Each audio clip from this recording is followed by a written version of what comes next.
Hey y'all, Jamie here, proud 55-year-old trans woman from New Orleans. So, where last I left off, I was trying to survive as a trans kid in a MAGA family. And listen, MAGA families aren't new, people. It did not start with Donald Trump. MAGA has always been around. These people have always had these thought processes and these feelings, and now they are encouraged to act out.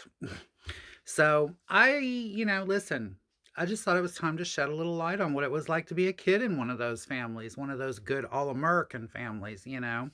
Um, so yeah, my mother, I had lived with my grandmother for 3 years after my mother abandoned me, right? And then my mother came and got me after 3 long years and brought me back with her and her new boyfriend, Mr. Vegas. Yeah. His name was Harry, but she liked to call him Mr. Vegas. Mm. Anyway, they moved me in with them. They were living in an apartment in Metairie in Louisiana, a very temporary apartment, I can assure you. When I got there, at my grandmother's house, I had my own bedroom. I had picked the paint for the walls in my grandma's house. Like, I had picked the paint for in my bedroom. I had one whole wall in my bedroom was covered in pictures of John Schneider from the Dukes of Hazzard. He played Bo Duke, if anybody remembers that. My first serious celebrity crush. And I had my whole wall wallpapered with pictures of him from every teen magazine I could get my hands on. Um, and yeah, so I left all of that, a stable home with a nice room and, all of that. And my mother brought me to a one bedroom apartment where I had to sleep in the living room on a blow up pool float. Their furniture was folding lawn chairs. The little 19-inch black and white television, it wasn't even 19-inch, I think it was a 13-inch little black and white television, was sitting on milk crates. I'm not knocking anybody who can't afford things. Listen, I'm not rich. I live in a trailer in Maine, okay? I live in a trailer. I'm not living in a grand mansion. But yeah, she had nothing. She had nothing. She was not prepared to take a child back, that's for sure. And we only stayed there for like a few weeks. Apparently, we were going back to Houston. My mother loved her some Houston, Texas. So, yeah, she hauls me all the way to Texas, and I start junior high, the sixth grade, and it was called middle school.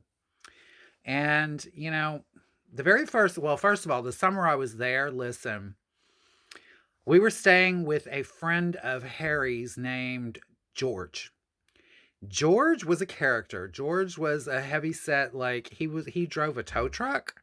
That was what he did for a living. And George was a riot. Listen, he was one of those that he used to make jokes like, I'm so fat I can't even get a crisp fart out. It just bubbles through the fat, like stupid jokes like that. But he was harmless. And George was really cool with me. Look, he knew I was different immediately, but he was cool with me. He didn't treat me like strange or anything. But when we were staying with George, I was sleeping on the pool float in the dining room next to the table on the floor in a corner in this little one bedroom apartment. My mother and Harry were in the living room. I'm in the dining area, and George has the bedroom. Okay.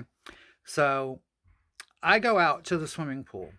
Okay. And I loved the swimming pool. It was my escape. I could escape them, I could escape their bullshit, and I could just be myself, and I could pretend I was a mermaid or, anything I felt like doing in that swimming pool. It was very freeing. And so I was spending a lot of time at the swimming pool.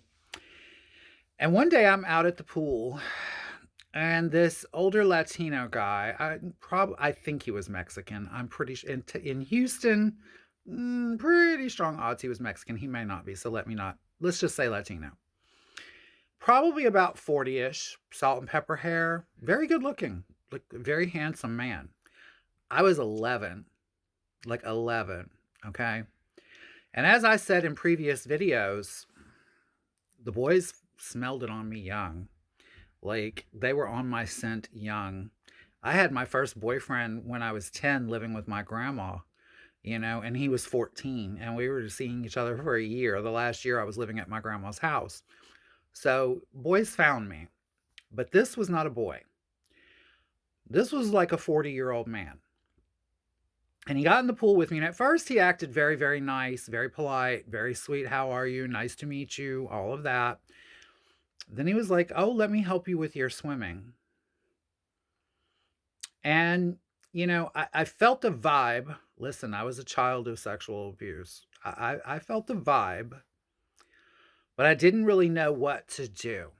And so then he starts like, he picks me up in his arms and starts kind of rocking me in the pool as we're moving across the pool, through the water. And I felt his heart on against my butt. And he was trying to like lower me down against it hard. I freaked, you know. I don't even know how I got out of it. Listen, I just was like, I've got to go, I've got to go, I got to get out of here, I got to get out of here. And I ran home. Like I got out of the pool and I ran back to the apartment. And I immediately told my mother and Harry and George, thinking, tell the adults. This time it was a stranger. It wasn't my stepfather with a gun at my head. So I told them. And they blamed me. They blamed me for it.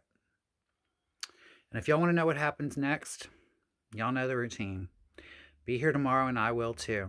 Listen, I love you all. I love you all for watching, and I love you for the comments. Please like and share and repost this as much as you can. I appreciate it. Thank you. Bye-bye.